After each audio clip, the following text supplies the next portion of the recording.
2 Samuel 21:16, entonces Isbi Benob, que era uno de los descendientes del gigante, y cuya lanza pesaba 300 siclos de bronce, y que estaba ceñido con una espada nueva, trató de matar a David.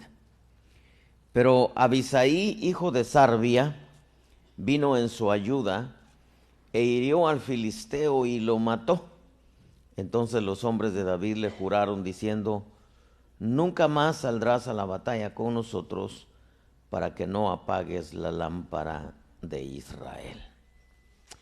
Padre, te damos gracias por la enorme bendición, Señor, de ver a tus siervos, la tremenda bendición, Señor, de estar aquí con tu pueblo en la ciudad de Tijuana. Señor, gracias. Teníamos muchos deseos de estar por acá, tú nos lo concediste, Señor, en el tiempo tuyo. Sabemos, Señor, que tú nos vas a bendecir, nos vas a visitar, nos vas a hablar, nos vas a dar a conocer, Señor, un pedacito de tu corazón, nos vas a enseñar cuál es tu voluntad, Señor. Gracias, Señor, por tus siervos, gracias por los que vienen en camino, gracias, Señor, por los que se van a unir el día de mañana y el sábado, Señor, gracias por los que están aquí ya. Gracias, Señor, bueno, por tu buena voluntad. Es el tiempo propicio, Señor, que tú nos permites juntarnos como un solo hombre para escucharte hablar a nuestro corazón. Gracias, eterno. Gracias, bendito. Gracias, Señor. Amén. Diga amén. Y la verdad que hay un sinfín de cosas que uno quisiera, hermano, compartir. 3 días no es suficiente. Algunas veces quisiéramos ser como Pablo, que en vez se quedaba 2 años en un lugar, imagínense, 2 años en un lugar. Pero sabemos que Dios les ha bendecido también con un siervo que ama la palabra, ama al Señor, y que de alguna manera también está Dios usándolo para edificarles. Pero creo que a manera que la venida del Señor se acerca, nos damos cuenta que cada día es más peligroso el camino, en donde nos damos cuenta que en realidad las cosas se están complicando a nivel mundial. Y dejemos las complicaciones, porque de alguna manera Dios nos va a guardar en medio de todo este asunto. Pero también se está multiplicando la maldad, el pecado, la perversión, hermano, se está multiplicando de una manera tan rápida, y de ellos sí no nos va a guardar Dios. Somos nosotros los que tenemos que cuidarnos, porque la Escritura dice: el pecado, como le dijeron a Caín, el pecado yace a tu puerta, pero tú debes dominarlo. Tú debes dominarlo. Yo creo que Dios, hermano, en medio de todo lo que está pasando, de alguna manera también nos está probando. La Escritura dice que en veces el juicio comienza, o mejor dicho, siempre comienza por la casa, ¿verdad? Así que si el justo con dificultad se salva, ¿dónde quedará el infiel Israel y el pecador mundo, verdad? Entonces nosotros tenemos hoy más que nunca que caminar con entendimiento y tener mucho cuidado, porque los tiempos, hermanos, son bastante peligrosos. Y yo creo que tenemos muchos, como decía, muchos privilegios, pero tenemos muchas responsabilidades. Quizá nunca nos hemos dado cuenta en realidad de la responsabilidad que pesa sobre nuestros hombros, comenzando por nosotros los ministros.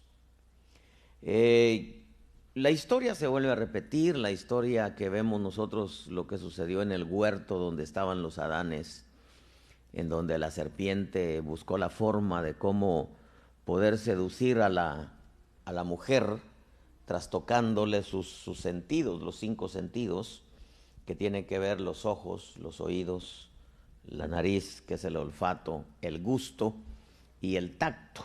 Esos son los 5 sentidos que la serpiente trastocó en la mujer, y luego pues la mujer usada por la serpiente para poder seducir al hombre y al final sacarlos del huerto. Les fue dicho que no tenían que comer del árbol del conocimiento del bien y del mal. Podían comer de todos los árboles, incluyendo el árbol de la vida. Porque en el centro estaba el árbol de la vida y el árbol del conocimiento del bien y del mal.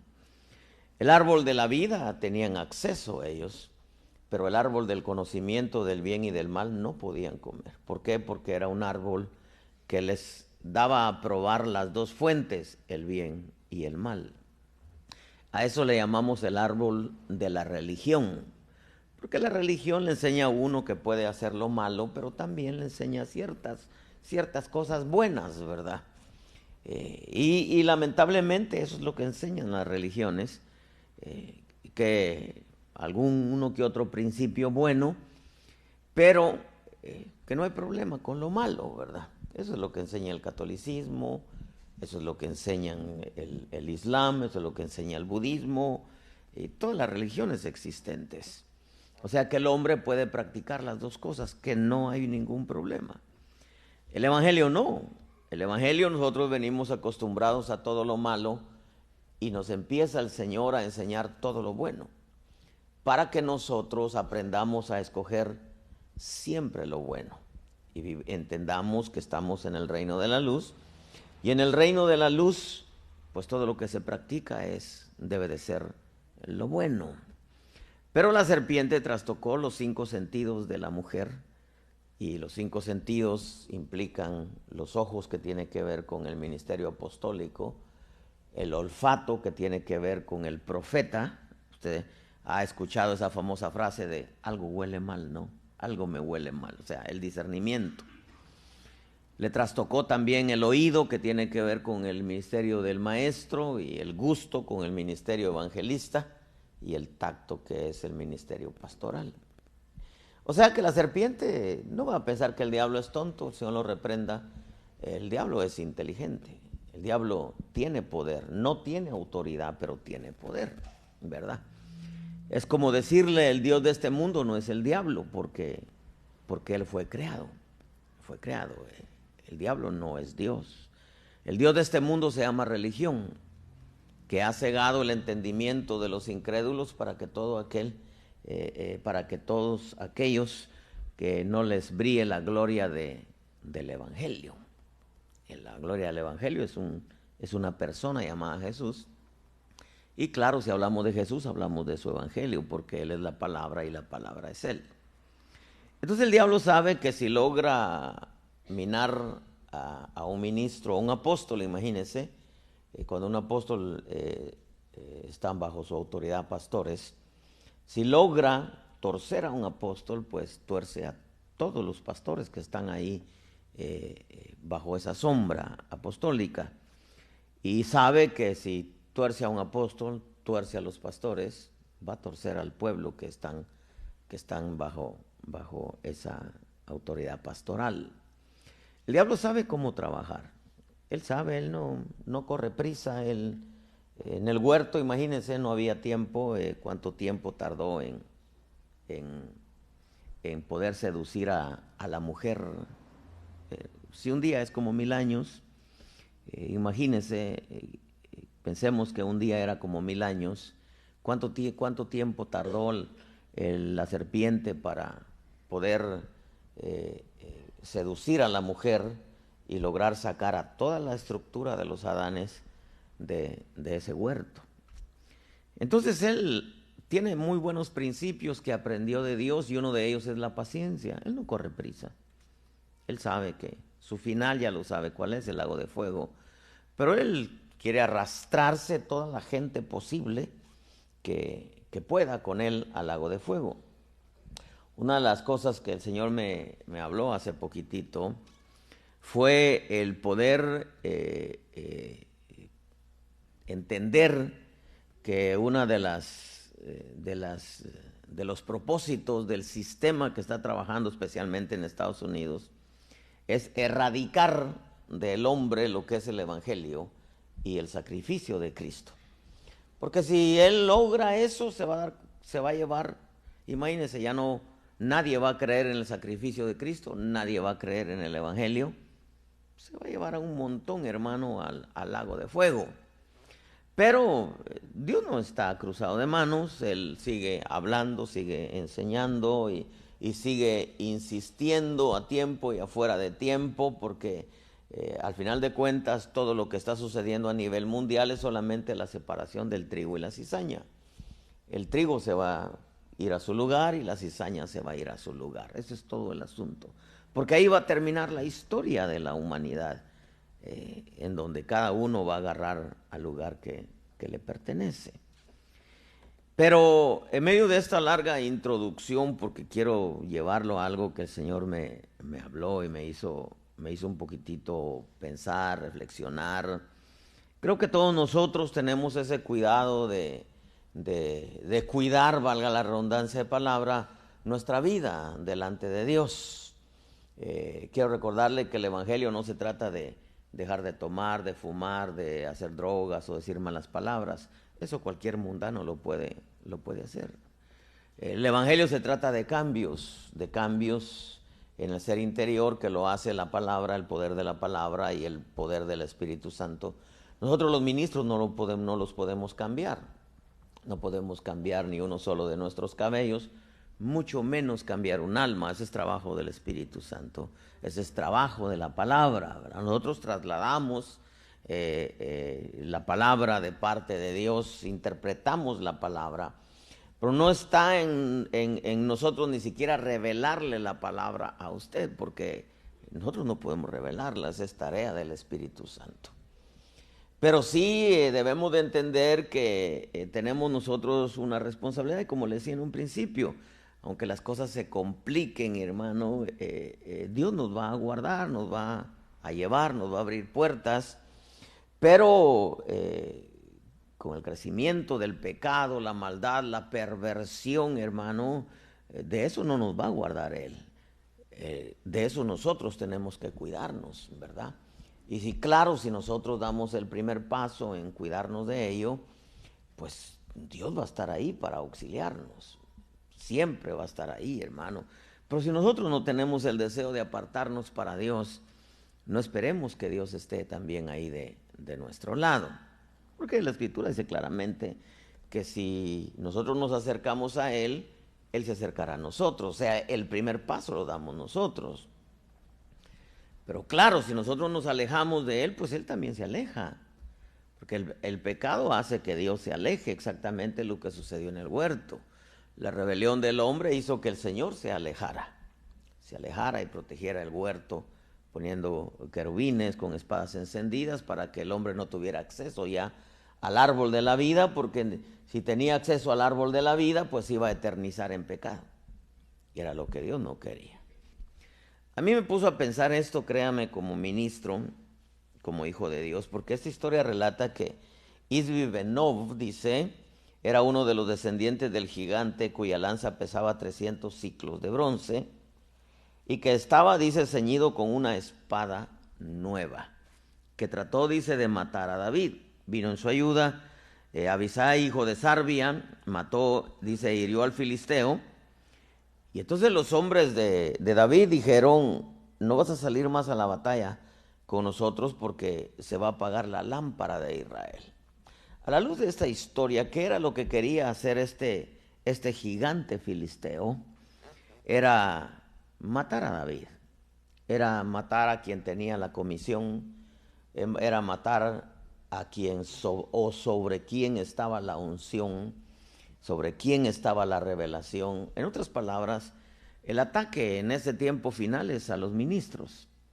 Por eso lo llevé por esta larga introducción, porque quería también hablarle de cómo fue que logró la serpiente hacer estragos en el huerto.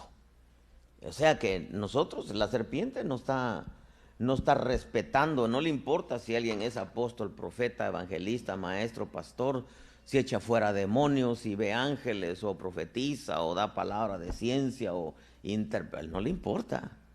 No le importa si el ministro tiene 4 o 5 ovejas o si tiene 5,000 o 10,000, no le importa. Él lo que quiere es matar a quien tiene la visión, pues. No solamente a los que ya han logrado caminar mucho tiempo y tienen iglesias inmensas, sino aquellos que saben que están abriendo brecha, están haciendo mella en el reino de las tinieblas y que Dios tiene preparado cosas grandes. Quiere no solamente destruir lo que ya se ha avanzado, sino destruir lo que se está comenzando. Y no solamente destruir ministerios, Él quiere destruir hogares, Él quiere destruir vidas, Él quiere destruir jóvenes, Él quiere destruir familias, Él quiere destruir principios morales, Él quiere destruir relación que la oveja tiene para con Dios. Él quiere hacer estragos porque Él vino a robar, a matar y a destruir. Entonces nosotros hoy más que nunca tenemos que cuidar nuestra relación para con Dios. Dígale a su hermano, ¿entiendes esto? Dígale, ¿entiendes esto? O sea que Él no está jugando, el diablo no está jugando. El diablo no está jugando a destruir, Él quiere destruir. Y por eso ve usted todo lo que está sucediendo a nivel mundial, porque lo que quiere, hermano, es destruir todo lo bueno de Dios. Pero en esta historia, ¿a quién quería matar? Quería matar, hermano, a David. Sobre él estaba la unción. Sobre él estaba la unción de la alabanza, porque la unción de la alabanza no está sobre el líder de alabanza, sino está sobre el pastor. Quería destruir, hermano, al que Dios había levantado, el que ganaba las victorias.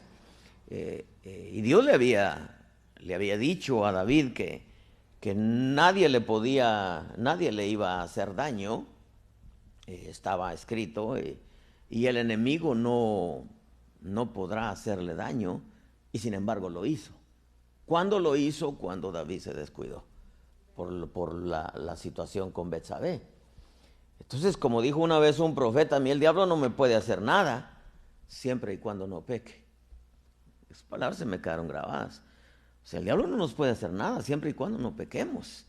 Porque pecamos y el diablo tiene derechos, porque los dos mundos se mueven por derechos. Y me llama la atención que levantaré a David, dice la escritura, y el enemigo no se enseñoreará de él. Y sin embargo lo hizo.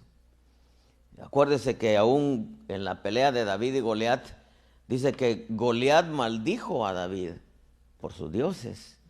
Pero esa maldición no pegó. No pegó mientras David se mantuvo en obediencia. Pero en el momento que falla con Betsabé, la maldición llegó. ¿Por qué? Porque la maldición, dice Proverbios, no llega sin causa. Nosotros, toda maldición que el enemigo diga, todas se convierten en bendiciones, siempre y cuando estemos en obediencia. No hay agüero contra Israel. Usted le van a tirar huevos duros y gallinas muertas y ratones a la puerta, no hay problema. Mientras usted esté en obediencia, la brujería no pega. Pero si se viola esa línea tan finita de la obediencia y la desobediencia, hermano, es donde el enemigo tiene derechos para hacer estragos. Yo veo aquí, por ejemplo, a David lo quería matar, porque si vamos en un orden, como el buen óleo está sobre la cabeza, que es Cristo, desciende a las barbas, que es el ministerio apostólico, desciende a las vestiduras, que es los 4 ministerios restantes, luego sigue papá, luego sigue mamá, luego siguen los hijos. Entonces el orden de bendición quiere alterarlo el enemigo, porque sabe de cómo está el orden de bendición. Entonces, ¿a quién le tira duro el enemigo? Al ministerio apostólico. Si no puede, se va con los pastores, y si no va con el papá, con la mamá, con los hijos, porque busca la forma, pues. La gran responsabilidad, qué bueno que ser esposo fuera solamente casarse, ir a trabajar para tener una mejor vida materialmente o financiera, porque hay muchos que le dicen, padres o esposos le dicen a la mujer, pues ¿qué más quieres? Tengo casa, tengo carro, vives bien, sí, pero muchas veces se requiere más que eso, ¿verdad? Eso es como decirle a los hijos, trabajar y trabajar para darle lo mejor a los hijos, pero si no se les habla de Cristo, no se les lleva a la iglesia, no se les inculca la fe, pues solamente se están engordando para la matanza. ¿Por qué? Porque se les da lo mejor, buenas marcas, teléfono, su cuarto, su televisión, etcétera, pero no se les inculca de Cristo, pues solamente los estamos engordando para la matanza, porque al final van a parar al lago de fuego. Entonces la meta principal de un padre no es que los hijos coman bien y tengan buena ropa, no, la meta principal de un padre es llevarlos a Cristo, enseñarles desde muy pequeños la fe. Y bienaventurada la pareja que también la madre tenga esa visión, pues, ¿verdad?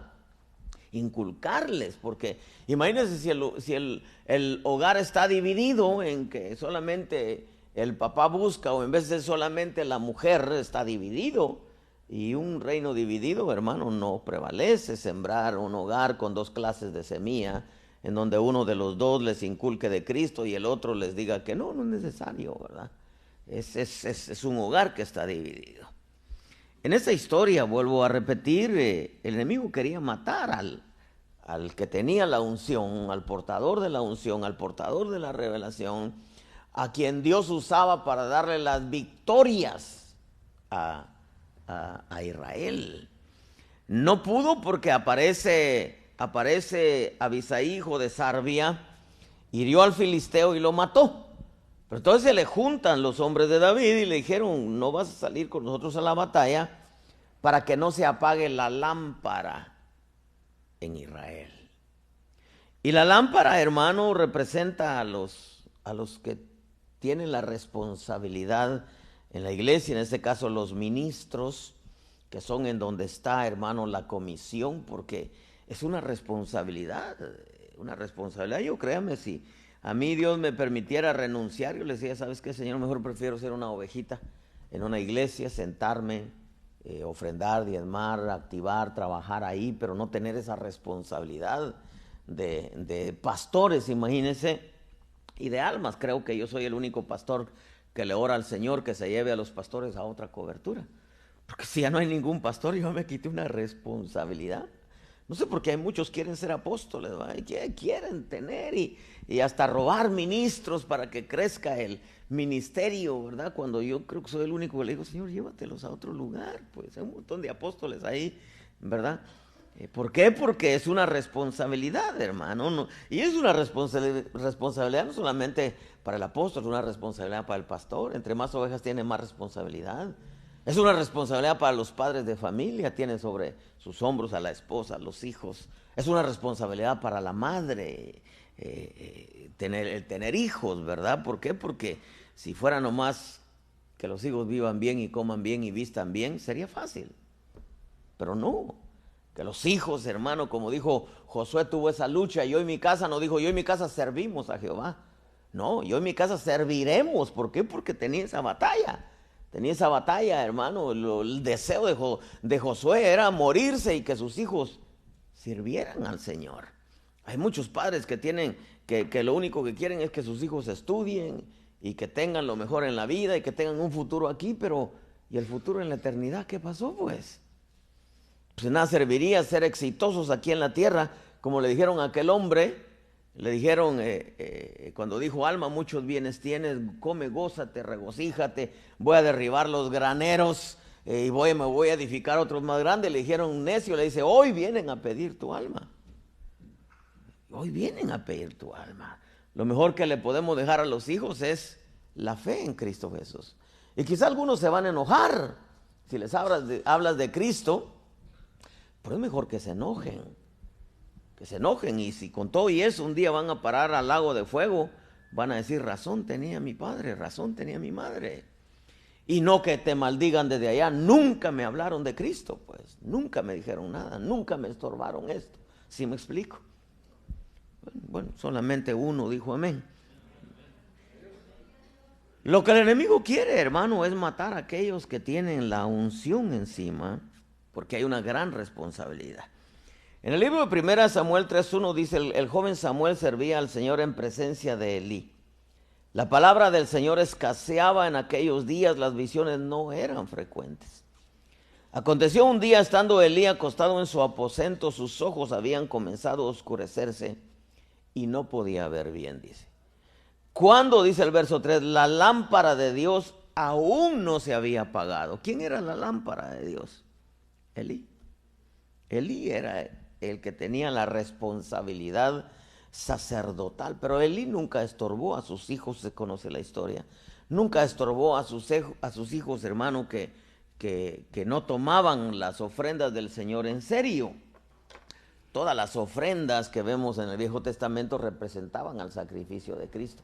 Y ellos no lo tomaban en serio, jugaban con las ofrendas.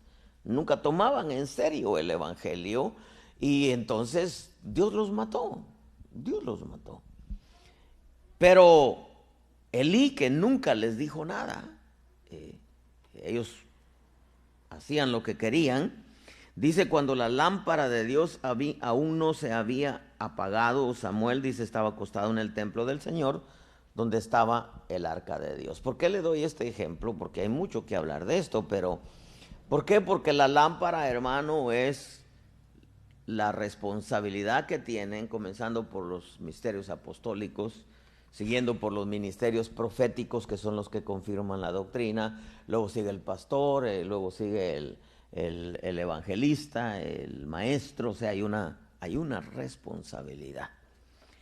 Pero nace esto, hermano, porque de pronto me pregunto, de este verso, desde donde nació esto. Proverbios 13:9 dice, la luz de los justos brilla alegremente, pero la lámpara de los impíos se apaga. La lámpara de los impíos se apaga. Entonces me puse yo a meditar. Bueno, la trampa del enemigo, hermano, es, si la lámpara de los impíos se apaga, la trampa del enemigo, hermano, es infiltrar la impiedad en las iglesias. Infiltrar la impiedad, hermano, en los hogares.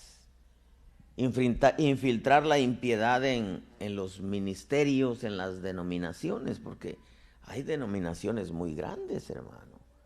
Yo, por ejemplo, en Guatemala hay iglesias que tienen 50,000 miembros, 100,000 miembros. El día domingo tienen 20 cultos, imagínense, 20, de 1 hora, vamos, es solamente algunos ya tienen su estadio donde se reúnen, pero la trampa del enemigo es infiltrar la impiedad dentro del pueblo, porque si la lámpara de los impíos se apaga, cuando yo vi eso, el Espíritu habló a mi corazón, me dijo, el pueblo vive de la revelación, el pueblo vive de la palabra. El pueblo vive de la presencia. Lo que mantiene al pueblo es la presencia y la palabra. Son las únicas dos cosas que pueden mantener vivo al pueblo. No estoy hablando, hermano, de mantenerse en la iglesia, sino estoy hablando de mantenerse vivo, de mantener la vida de Dios. Solamente hay dos maneras. Pero si la lámpara de los impíos se apaga, esto quiere decir, prácticamente parafraseando esto, es que una vida de impiedad hace que la revelación se frene, porque eso es lo que el Espíritu me dijo. Si la lámpara se apaga, se frenó la revelación. Y entonces, ¿dónde vamos a parar? Si se frena la revelación, si nosotros vivimos de la revelación. Porque no solo de pan vive el hombre, sino de toda palabra que sale de la boca de Dios. Para que usted se mantenga constante, perseverante en medio de tanta situación que en veces nos llega a nosotros los cristianos, es solamente una palabra diaria de parte de Dios. Yo vivo de una palabra diaria de parte de Dios. En medio de tanta situación, hermano, y en medio de, imagínense ya, poquito más de 30 años de evangelio, pues lo que a mí me ha mantenido es una palabra. Porque cuántas veces, hermano, no he querido yo colgar la toalla en cuanto a lo que corresponde al ministerio. Nada que ver con abandonar el evangelio, eso nunca, hermano, pero sí algunas veces tanta batalla, tanta lucha, hermano, tanta situación con pastores, con el pueblo, etcétera. Muchas veces, Señor, pues si yo vine al evangelio no por ser ministro, yo nunca le pedí ser ministro, yo lo único que quería es ser una ovejita, pues, ver la benevolencia de Dios en mi vida. Pero me doy cuenta que en realidad, hermanos, si nosotros entendemos este pasaje, una vida de impiedad hace que la revelación se frene. ¿Por qué? Porque la lámpara, hermano, se apaga. Y entonces viviríamos en un lugar oscuro. Imagínense, la oscuridad hace que no se vea bien, y que el creyente tropiece. Nosotros necesitamos de la luz de la revelación de la palabra. Necesitamos escuchar ministros que siempre traigan una palabra que nos acerque a Dios, una palabra que nos confronte en nuestra vida, una palabra que provoque en nosotros el deseo profundo de buscar a Dios, el deseo profundo de cambiar, el deseo profundo de dejar lo que no agrada a Dios, el deseo profundo de hacer aquello que agrada a Dios. Y para ello necesitamos una palabra de parte de Dios. Porque si para que la gente cambie nos hubieran dado un bate de béisbol, pues sencillamente nos paramos en la puerta y un batazo a cada uno para que cambie. Y, hermano, pero no, nosotros no podemos cambiar al hombre. Necesita el Señor hacerlo. Si Dios, hermano, no edifica, en vano edificamos nosotros. Si Jehová no vela, en vano vela la guardia, hermano. Es una tarea del Espíritu Santo. Y para ello nosotros tenemos que trasladarle a usted una palabra que venga de parte de Dios. Porque como le dije en un principio, hay tantas cosas que uno quiere hablar. Hay un montón de cosas, hermano, que uno quiere hablar. Pues le decía, Señor, necesitamos una palabra que venga y revolucione primeramente mi vida, pues como predicador. Porque no se trata, Señor, dame una palabra para el pueblo. Yo nunca le digo, dame una palabra para tu pueblo. No, dame una palabra que primero me ciña a mí, que me sacuda los cimientos de mi fe, que me haga entender a mí primero. Como dice la Escritura, saciaré el alma del sacerdote y mi pueblo será saciado. O sea, de nada me serviría a mí, hermano, ser como el zancudo, trasladarle una palabra de parte de Dios, hermano, que le dé paludismo, y a mí, que soy el que la transmito, no me dé paludismo. Pues qué chiste, ¿no? Qué chiste que usted coma y se va bendecido y yo me va vacío. No, yo lo que quiero es comer primero. Que Dios me hable a mi vida, ¿verdad? ¿Por qué? Porque eso es el deseo, hermano. Yo sé que si me habla a mí, le va a hablar a usted también. Porque no podemos, hermano, hablarle de como aquellos padres, ¿verdad?, que dicen, hijo, usted no puede fumar. Si yo lo veo fumando, verá cómo le va a ir. No, ¿cómo pues, verdad? No, tenemos nosotros que poner el ejemplo. Mire, cuando este verso saltó a mis ojos, la lámpara de los impíos se apaga. Entonces quiere decir este pasaje que una vida de impiedad hace que la revelación se frene. Y si la revelación se frena, entonces como dijo el Buki, ¿verdad? ¿Dónde vamos a parar, hermano? No, esto, hermano, esto es lo que lamentablemente ha pasado y está pasando en un sector de la iglesia. La vida de impiedad ha hecho, hermano, que se frene lo rico de la palabra. Y si la palabra no hace efecto en el pueblo, entonces el pueblo se va a una vida de impiedad donde también se frena la presencia. Entonces, ¿qué vamos a hacer sin presencia y sin palabra, hermano? Mire, por ejemplo, para que nos entendamos más, si la impiedad, escuche esto, si la impiedad se infiltra entre el pueblo, pues en cierta manera podríamos decir que no hay mucho problema, porque pues hay un pastor que está ahí para enseñar y para poder frenar, para poder enseñar en contra de todo lo malo, en contra del pecado, en contra del libertinaje. ¿Por qué? Porque hay un pastor que está ahí para enseñar. ¿Ve? Pero el problema sería si la impiedad se infiltra por medio del ministro. Por causa de que el ministro está viviendo una vida de impiedad. ¿Qué pasaría si el ministro está viviendo una vida de impiedad? Esto quiere decir que no hay revelación. Se cerró la revelación. Y entonces decía yo, ¿de qué serviría tener, hermano, un pueblo enorme si todos vamos a vivir una vida de impiedad porque no hay revelación? O sea que la tarea del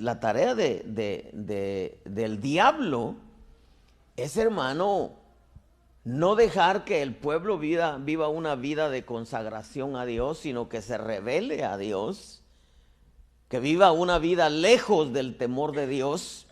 Y si vive una vida lejos del temor de Dios, hermano, nos arrastró a todos.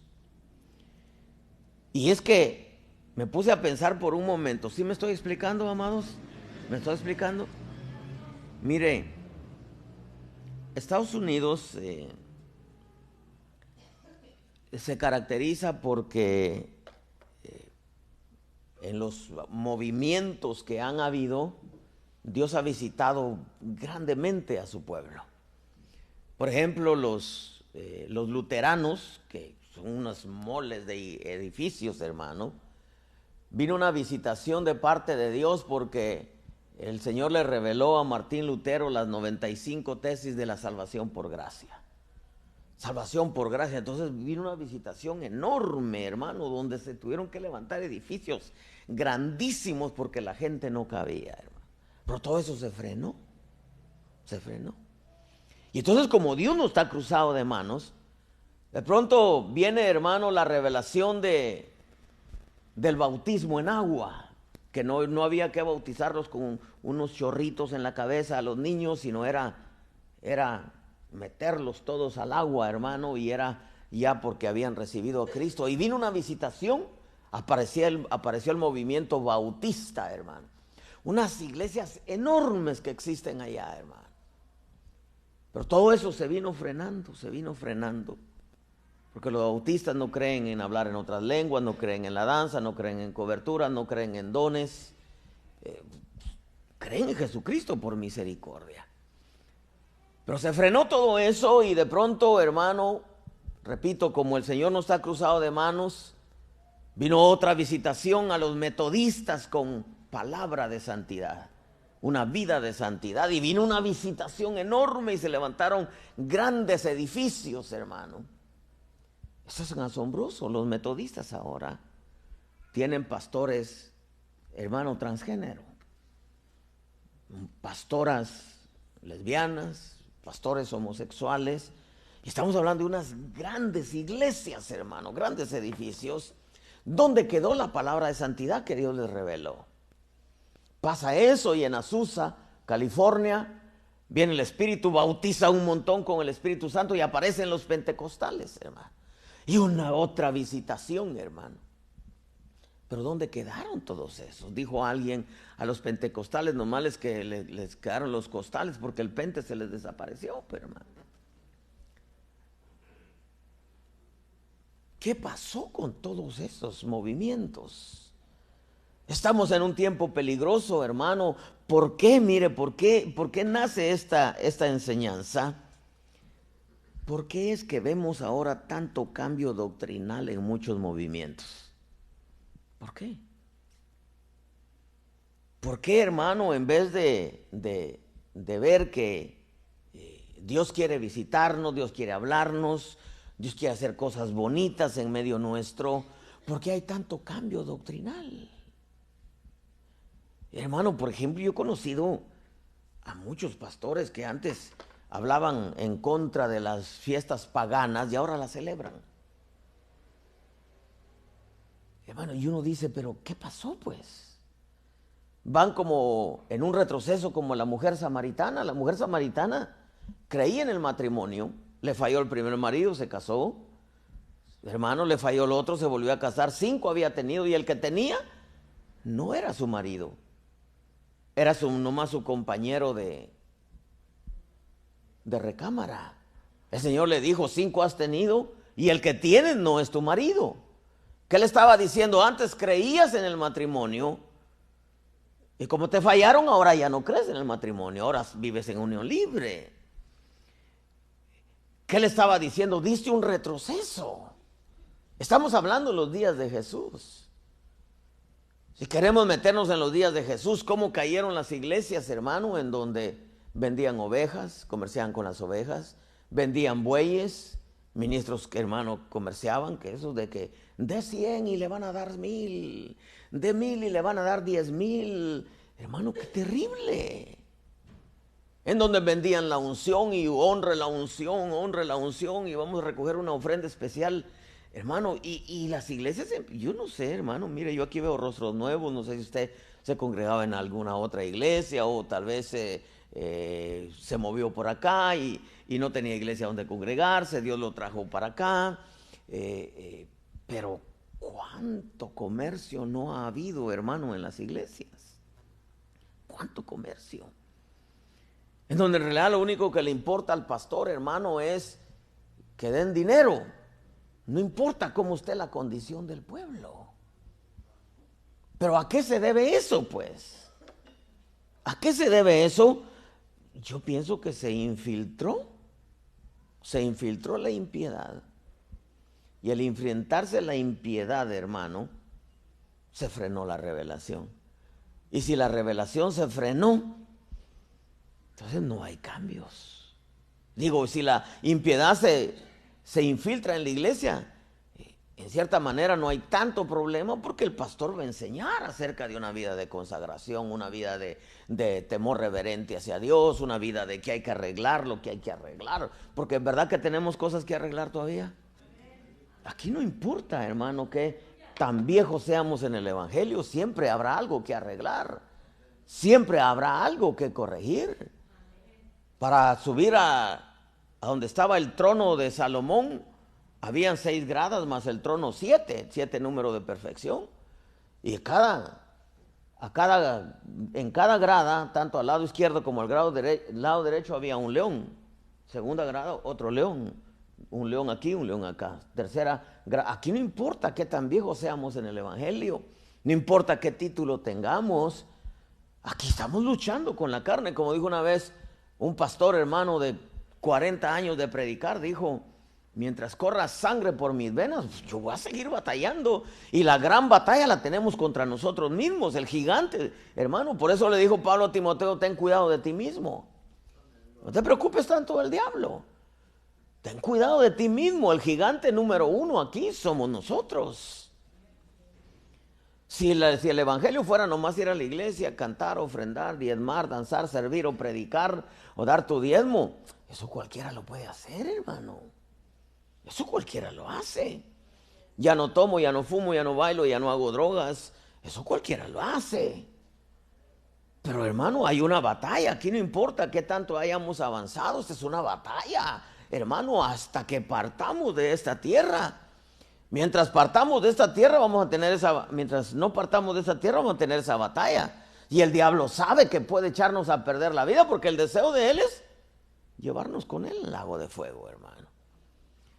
Y nos damos cuenta que si la lámpara de los impíos se apaga, es más, le voy a preguntar a usted que es inteligente, ¿por qué se apaga la lámpara? Por falta de aceite. ¿Y en dónde se consigue el aceite? Por medio de la oración. Orad para que no entréis en tentación. O sea que, imagínense, si la tentación te agarra sin haber orado, se expresa fácil. La lámpara se apaga porque no hay aceite. Y si no hay aceite es porque no hay relación con Dios Espíritu Santo. Y el aceite para que arda la lámpara era machacar todos los días las aceitunas, hermano. Eso quiere decir que la relación nuestra como cristianos para con Dios no es de cada culto, porque hay quienes se consagran solamente cuando van a ir al culto.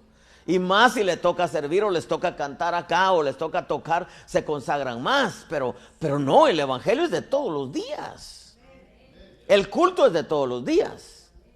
Os ruego por la misericordia de Dios que presentéis vuestros cuerpos como un sacrificio vivo, santo, aceptable a Dios. Y que seáis renovados en el espíritu de vuestra mente para que verifiquéis lo que es bueno, aceptable y perfecto. O sea que hay cosas que son buenas, dice, son buenas, dice, o sea, no es malo lo que estás haciendo, dice, pero no es aceptable. Hay cosas, dice, que son aceptables, pero como Dios siempre pide más, diga conmigo, Dios siempre pide más. Si Dios nos da un talento, Lo que Él quiere es que se lo multipliquemos. O sea que en este reino no hay restas ni divisiones, sino solo sumas y multiplicaciones. Y es un reino que nunca pierde. ¿Acaso no le dijo al de los talentos cuando le dijo, es que tuve miedo? Y le dijo, no, siervo malo y perezoso. Le dijo, el problema contigo no es que tuvieras miedo, el problema es que eres siervo y perezoso. No te gusta leer, no te gusta orar, no te gusta congregarte, no te gusta consagrarte, no te gusta hacer cambios. Esa es pereza espiritual. Por eso le decía en un principio que nosotros no podemos caminar, hermano, sin entendimiento. Tenemos que caminar con entendimiento. Tenemos que saber que es una batalla de todos los días y que el culto racional que menciona Pablo ahí en Romanos 12, hermano, culto no es ir a la iglesia. Usted viene a la iglesia a una escuela en donde el Espíritu Santo, y esperemos que sea el Espíritu Santo que hable a través del ministro, Él es el maestro. Usted viene a aprender cómo quiere Dios que se viva la vida cristiana. Esta es una escuela. El maestro es el Espíritu Santo. La versión Torres Amat, en aquel pasaje que dice, si en verdad habéis aprendido así a Cristo, despojaos del viejo hombre. Pero la versión Torres Amat dice, si en verdad habéis aprendido así en la escuela de Jesucristo, despojaos del viejo hombre, que se corrompe tan fácilmente. O sea, hermano, que este no es un camino de superhombres. Pablo lo dijo claro en Hebreos, cuando dice que hay que despojarse del pecado y de todo peso que tan fácilmente nos envuelve. O sea que aquí no podemos bajar la guardia, hermano. Ni usted como oveja, ni como padre, ni como madre de familia, ni nosotros como ministros, seamos apóstoles, profetas, evangelistas, maestros o pastores. Si, hermano, la impiedad se infiltra, se frena la revelación. Y si se frena la revelación, ¿qué va a recibir la palabra? Vamos, las ovejas vamos a caer, hermano, en cultos aprendidos de memoria, donde no hay nada nuevo, donde todo es lo mismo, lo mismo, lo mismo, lo mismo. Eso es vivir bajo el sol, hermano, donde no hay nada nuevo bajo el sol. Caeríamos, hermano, en principios, en Eclesiastés, por ejemplo, hay un pasaje que dice, no seas demasiado justo. ¿Cómo que no seas demasiado justo? O sea, no podemos ser un poquitito justos. O somos justos o somos injustos, ¿verdad? No hay un término medio. La vida es un dualismo. Un alto, un bajo, un gordo, un flaco, un peludo, un calvo. Hermano, un blanco, un negro, un angosto, un ancho. Es un dualismo. O sea que no hay un término intermedio. Como le dijo una vez una alumna a su profesor cuando supo que era cristiano, le dijo, profesor, ¿usted es cristiano? Le dijo, sí, gracias a Dios. Le dijo, ay, me imagino que usted va a ser de esos hombres entregados. Le dijo, no, le dijo. Ah, entonces, le dijo, entonces frío. Le dijo, no, tampoco. Le dijo, ah, entonces tenga cuidado, le dijo. Usted es tibio, le dijo. Hermano, si la lámpara se apaga por causa de una vida de impiedad, le repito, si se infiltra entre el pueblo, pues está el pastor, ¿no? Para poder enseñar y jalar al pueblo a la consagración, a la búsqueda, a la perseverancia, a no dejar de congregarse como algunos tienen por costumbre, hermano, a hacer los cambios que se tengan que hacer, porque siempre hay cosas que cambiar. Pero imagínense si es el pastor, hermano. Y mire, por ejemplo, yo vengo de Estados Unidos, donde cuántos cambios doctrinales, hermano. Imagínense ahora con todo ese movimiento LGTBQ, porque hay estancamiento, hermano, doctrinal, porque se cae en un círculo vicioso donde no hay una revelación que proyecte al pueblo a nuevas experiencias con el Espíritu Santo. Especialmente en esta recta final tan peligrosa, hermano, por causa de los vientos doctrinales. ¿Por qué muchos movimientos ahora están abrazando la doctrina del LGTBQ? ¿Por qué lo están abrazando? ¿Por qué es tan fácil para ellos decir, no, Dios ama a todos los hombres? Yo le pregunto a usted, ¿Dios ama a los homosexuales? Claro que los ama. Pues no les va a aceptar su vida, pero los ama. Pero deben de saber que si no se convierten a Cristo, van a parar en una eternidad de condenación, pues. Y sin embargo, Dios ama a los homosexuales, sí, entonces ellos también entran al cielo. No, van a entrar ya liberados, ya después de que acepten a Cristo, después de que entiendan que Dios no los ama, pero no les va a tolerar eso. Eso es como que usted, padre de familia, ¿verdad? Usted ama a sus hijos, pero de pronto su hijo va y le roba al vecino, ¿verdad? Y luego sale con el radio que le robó al vecino y usted diga, no, es que mi hijo es buena persona, como dijo alguien ahí en el internet, ¿verdad? Mi hermano dice, no sé por qué lo metieron preso, dice, él siempre fue un buen muchacho, dice, le robaba a todos los vecinos, pero nunca les hizo nada malo. Y que la gente diga, no, sí, era un buen muchacho. ¿Cómo puede ser buen muchacho si se metía a todas las casas, hermano? No puede ser así.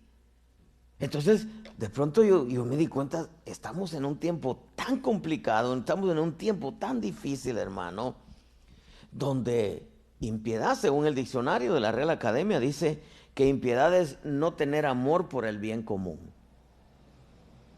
O sea que si el ministro vive en impiedad, es que no le importa al pueblo que pastorea. No le importa. Si el ministro no se consagra, no teme, no es reverente a Dios, no guarda los principios doctrinales que dejan tanta bendición para el pueblo, entonces quiere decir que no ama al pueblo. Imagínense si así hubiera sido la vida de Jesús. Cualquiera, escuche esto, cualquiera, quizás usted ya lo escuchó, cualquiera podía morir en una cruz. Si lo maravilloso del sacrificio de la cruz no es que él haya muerto en la cruz. Cualquiera, ladrones morían en la cruz, criminales morían crucificados. ¿Qué fue lo que hizo la diferencia? La vida santa que él tenía, la vida de consagración, la vida de entrega al Padre. Eso fue lo que hizo la diferencia. ¿Qué es lo que va a hacer la diferencia de nosotros como cristianos? ¿El que vayamos a la iglesia? No. ¿El que nos pongamos una corbata? No. ¿El que las hermanas usen falda larga? No. ¿El que ya no tomamos, ya no fumamos, ya no bailamos, ya no hacemos drogas? No. El que entendamos que tenemos que vivir una vida consagrada, apartada para Dios, entregada, cortar el cordón umbilical con el mundo, hermano. ¿Acaso no dice en Ezequiel, te encontré revolcándote en tu sangre y te bañé, te vestí, te engalané, te hermosé? Dice, y creciste, llegaste a la realeza, dice, y creciste en gran manera.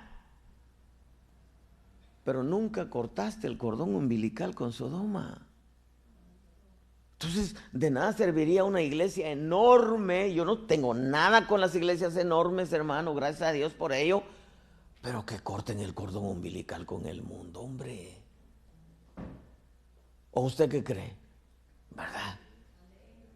Es que cuando de pronto yo veo esto, hermano, y perdóneme, esta es la palabra que Dios me dio para nosotros hoy, pues. Impiedad es no tener amor por el bien común. O sea, si un pastor no se consagra, hermanos, que no le importa el pueblo que pastorea. Si un padre no se consagra, es que no le importan sus hijos. Hermano, impiedad es la falta de respeto o la falta de reverencia a los principios que rigen la fe en Cristo Jesús y su evangelio. O sea que si predicar nomás fuera a dar 2, 3 brincos en el púlpito, 2, 3 gritos, hermano, y colectar ofrendas y diezmos, pues, eso hasta el diablo lo puede hacer, hermano. Pero entender qué es lo que el Señor nos está pidiendo y poder enseñarle al pueblo, hermano, que una vida de impiedad va a tener sus consecuencias. Y una vida, hermano, de consagración va a tener sus consecuencias buenas, porque todo lo que Dios ha puesto delante de nosotros es bueno. Toda buena dádiva, todo don perfecto viene de lo alto. Toda buena dádiva, hermano, es todas las añadiduras que Él nos da aquí en la tierra. Y todo don perfecto es todo lo que tiene que ver con lo espiritual. Todo eso viene de Él. Pero para ello necesitamos entender que hay que abrazar los principios escriturales que nos han dejado tanta bendición, hermano. Porque si le cerramos la puerta, yo no sé si a usted le gusta que le hablen de consagración.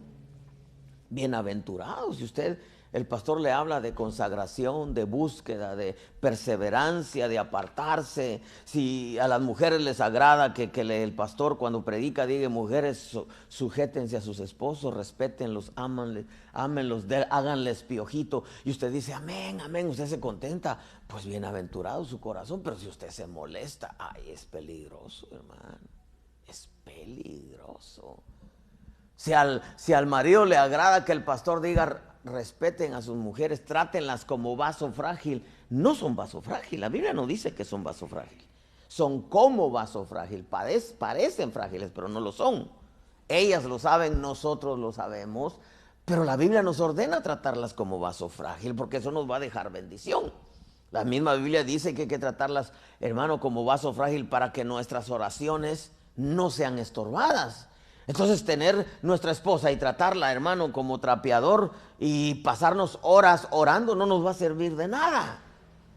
O sea que hay que hacer muchos cambios, porque al final de cuentas, hermano, los ministros modernos, recuérdense que la historia de Isbi Benob dice que tenía una espada nueva. O sea, no hay un evangelio moderno. No existe el evangelio moderno. Va a ser siempre la senda antigua. Siempre va a ser la senda antigua. Y quizás muchas veces nos van a decir: es que eres esos. Mire, allá en Estados Unidos, especialmente en Carolina del Sur, de donde yo vengo, hermano, allá muchas parejas viven en unión libre. No en la iglesia que yo pastoreo, pero así llegaron, hermano. Y no hay problema. No se les habla que tienen que establecer bien su relación. Porque la bendición viene en el civil, ahí es donde Dios bendice. Los hermanos celebran la fiesta de Halloween, le dicen Hallelujah Nights, le dice, noches de aleluya. En donde no celebran el trick or treat, pero celebran el trunk or treat. O sea, llegan todos los miembros con las cajuelas llenas de dulces para que los niños de la iglesia reciban su dulce. O sea, es la misma gata, no más que revolcada, pues. Y donde, hermano, los cristianos se disfrazan. Se disfrazan. Y dijera uno, se disfrazan de soldadito, o se disfrazan del chavo. No, se disfrazan de zombies, se disfrazan de brujos. Y uno dice: Dios mío, ¿cómo está el asunto aquí? Pues, como dijo mi abuela, o semos o no semos, ¿verdad? Pero yo digo: Señor, ¿por qué tanto cambio? ¿Por qué tantos cambios, hermanos, doctrinales? ¿Por qué un retroceso hacia atrás, donde antes no se celebraban las fiestas paganas y ahora sí? En donde uno dice, todo eso trae consecuencias. Los ministros modernos piensan que no le hacen daño al pueblo, hermano, con no hablarle. No, pues ¿para qué les voy a hablar de consagración, de que teman a Dios, de que vivan en santidad? Pues es que no puede haber evangelio sin santidad.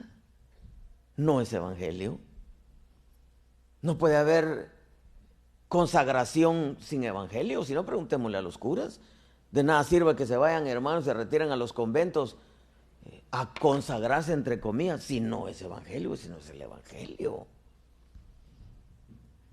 Yo voy a ir terminando con esto. Job 18:5 dice: ciertamente la luz de los impíos se apaga. No brillará la llama de su fuego. La luz en su tienda se oscurece y su lámpara sobre él se apaga. Su vigoroso paso es acortado y su propio designio lo hace caer, porque es arrojado en la red por sus propios pies y sobre mallas camina. Por el calcañar lo aprisiona un lazo y una trampa se cierra sobre él. Escondido está en la tierra un lazo para él y una trampa le aguarda en la senda. Yo digo, hay consecuencias. O sea, si yo le pregunto a usted, ¿usted quiere todas las cosas buenas de parte de Dios? Claro, hermano, a mí pregúnteme. A mí nunca nadie me evangelizó, nunca nadie me evangelizó, hermano. A pesar de que nací en un país, en Guatemala, donde el evangelio, hermano, el 80% es cristiano. Usted va por las calles y tienda Jehová Jireh, carnicería El Buen Pastor, librería Jesús es mi salvación. Todo usted puro roto los cristianos, hermano. Pero nunca nadie me evangelizó. A mí solamente se me metió en el corazón que los cristianos viven bien. Por eso vine al evangelio. Los cristianos viven bien. Cuando fui a la iglesita tradicional, hermano, en donde todo el mensaje era al oro, a la pintura, al pantalón, ahí llegué por primera vez. Yo todavía con mis palabras le dije, Diosito, si esto no es tuyo, sácame de aquí. Y Dios le dije, pero hoy no, yo no te voy a aceptar como mi Salvador. El domingo. Era un día jueves. El Señor ha de haber dicho, no te preocupes, de todas maneras ya te tengo. Si quieres el domingo. Terminó de predicar el pastor, que era un morenito de la República Dominicana. Estaba sentado yo enfrente. Se acercó y me dice, ¿alguien quiere aceptar a Jesús? Y se me quedó viendo. Y yo lo volteé a ver y entre mí dije, acuérdate, Diosito, que yo no te dije que hoy, el domingo te voy a aceptar, dije entre mí. Y volvió a preguntar y yo me quedé como nada. El domingo no había terminado de predicar y me paré enfrente y le dije, yo quiero aceptar a Jesús. Había hecho un trato con él. Le dije, si tú me ayudas en esto, yo te voy a servir todos los días de mi vida. Al tercer culto empecé a servir hasta el día de hoy. 30 y tantos años, hermano. Los evangélicos viven bien, hermano. Los que verdaderamente quieren hacer la voluntad de Dios. Los que verdaderamente están cortando con el mundo. Aquellos, hermano, que están corrigiendo todo aquello que no le agrada a Dios. Están retomando su relación para con Dios. Si se apaga la lámpara, hermano, la vida de impiedad trae consecuencias fatales. En veces es el trato con los padres, en veces, hermanos, el trato con la esposa, en vez del trato con los hijos, en vez de los padres se consagran a Dios y le dan un buen ejemplo y los hijos no quieren, tarde que temprano Dios trata con ellos, como con el pródigo. Pero cuando Dios le pone el ojo a alguien, no se lo quita, hermano. Le decía yo a alguien, en este camino nos puso un camino de bendiciones, hermano. De toda cosa buena. Pero nosotros decidimos. Dios no hizo marionetas. Nos creó con un libre albedrío. Nos creó con nuestra propia voluntad. Y estamos en un tiempo tan delicado en donde tenemos que decidir si seguirle o no seguirle. Yo me imagino que usted ha decidido seguirle, por eso está aquí, ¿verdad? Pero me he dado cuenta, hermano, que no hay vida tan especial que la vida cristiana. Y que no hay nada tan especial como que el Señor nos enseñe, nos instruya, nos pida siempre, siempre nos va a pedir algo. A veces estamos haciendo muchas cosas buenas. Yo conozco tu trabajo, tu fatiga, tu perseverancia, que no puedes tolerar a los malos, que has probado a los que se dicen ser apóstoles. Pero siempre va a haber algo, pero esto tienes que corregirlo. Pero le dice a la iglesia de Filadelfia, pero tengo esto contra ti. Si algo nosotros, hermano, tenemos que entender de Dios, es que el evangelio no lo hizo gravoso, lo hizo sencillo. En vez de nosotros nos complicamos. En vez de nuestro corazón es duro. En veces, hermano, nos cuesta aceptar que nos digan lo que tenemos que hacer. Pero si Dios nos lo dice, es por nuestro bien. Yo le pregunto a usted, y con esto voy a ir terminando, ¿dónde está la hermana del piano? ¿Usted quiere estar bien? Voy a volver a preguntar, ¿usted quiere estar bien? Sí. Grábese esto, no basta con venir a la iglesia, hay que hacer bien las cosas. Y la única manera de hacer bien las cosas es hacerlo como su palabra nos lo pide. Y usted va a ver la benevolencia de Dios para con los suyos, para con usted, para con la gracia, el don, el ministerio que Dios le ha dado. La impiedad hace que se eche por la borda muchas bendiciones, hermano. El temor a Dios hace que todo lo bueno de Dios venga a nuestra vida. No importa cómo esté la condición allá afuera, no importa todo lo que el gobierno quiera hacer, no importa cómo la gente viva, pero la iglesia de Cristo fue llamada a otra clase de vida. La gente no entiende. La gente piensa que es otra religión más. No. Si las religiones fueran la verdadera forma de buscar a Dios, el mundo estuviera cambiado.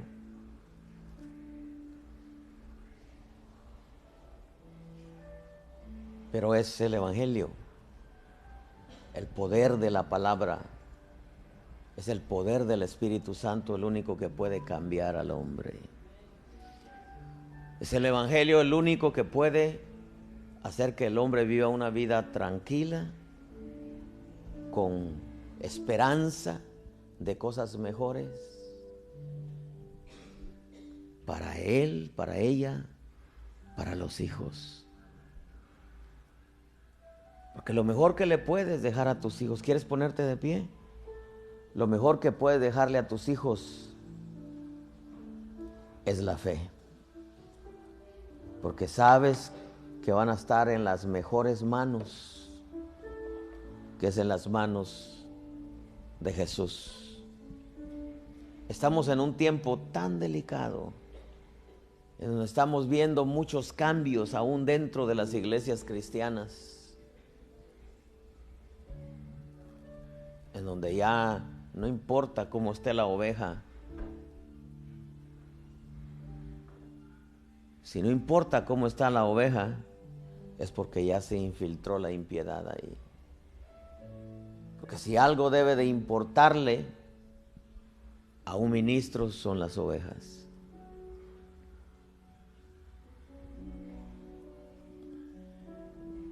Jesús dio su vida por nosotros.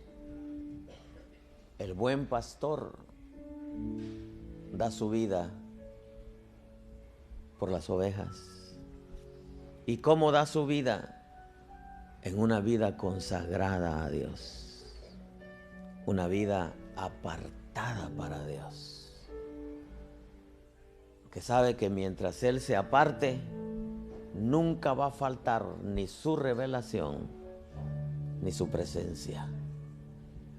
Y el pueblo siempre va a recibir una palabra nacida del corazón de Dios, que todo el que la reciba y la abrace le va a bendecir su vida. Iglesia no es abrir un lugar y que la gente llegue.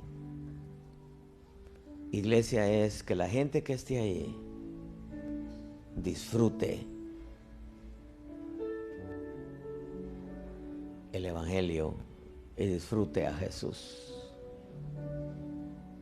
Padre, en el nombre de Jesucristo, hemos trasladado, Señor, tu palabra a tu pueblo y a tus siervos.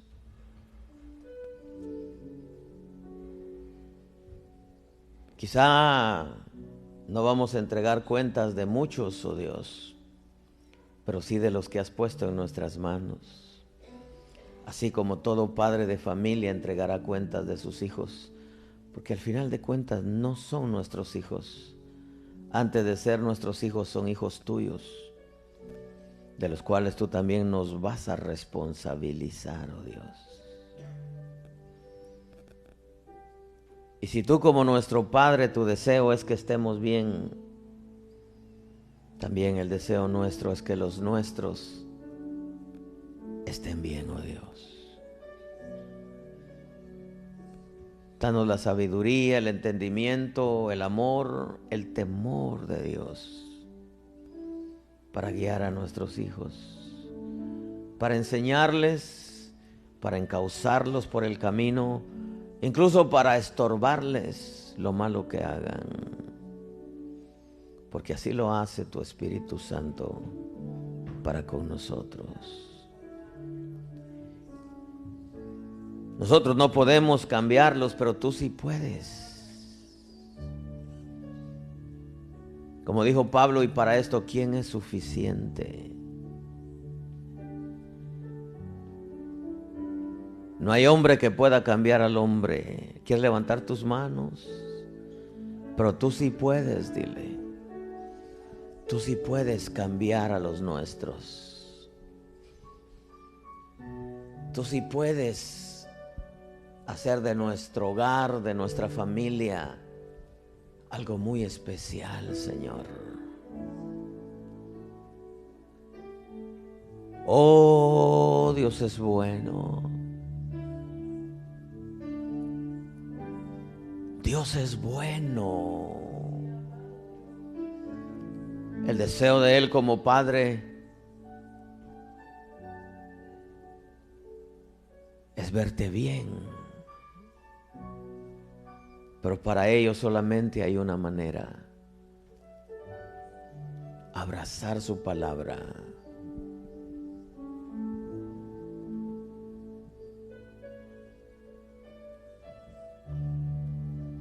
Gracias, oh Dios.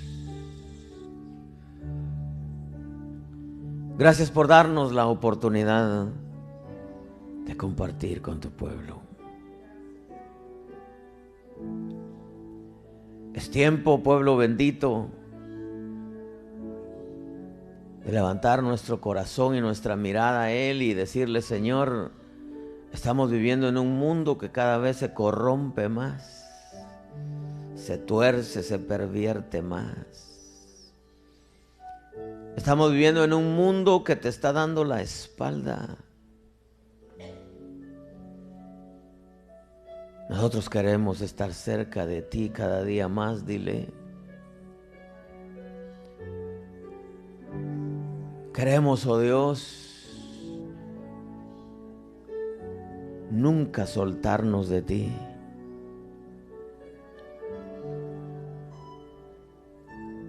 Sino acercarnos más a ti y darnos cuenta que somos un pueblo que bebe las aguas del cielo, como dice tu palabra. Somos una tierra que para que produzca necesitamos de la lluvia del cielo. Somos una tierra que tus ojos velan todos los días del año.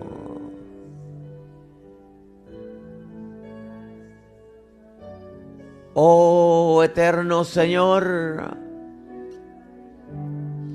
yo quiero vivir solo para ti.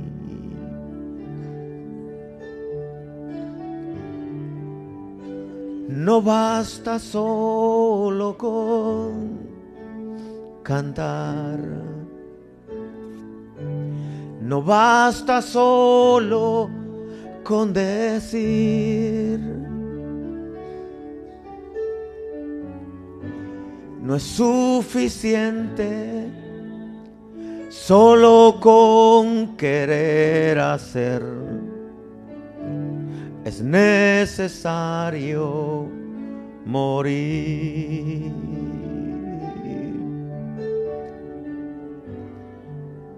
No basta solo con soñar. No basta solo con pedir. Oh Dios, no es suficiente solo con querer tener. es necesario morir.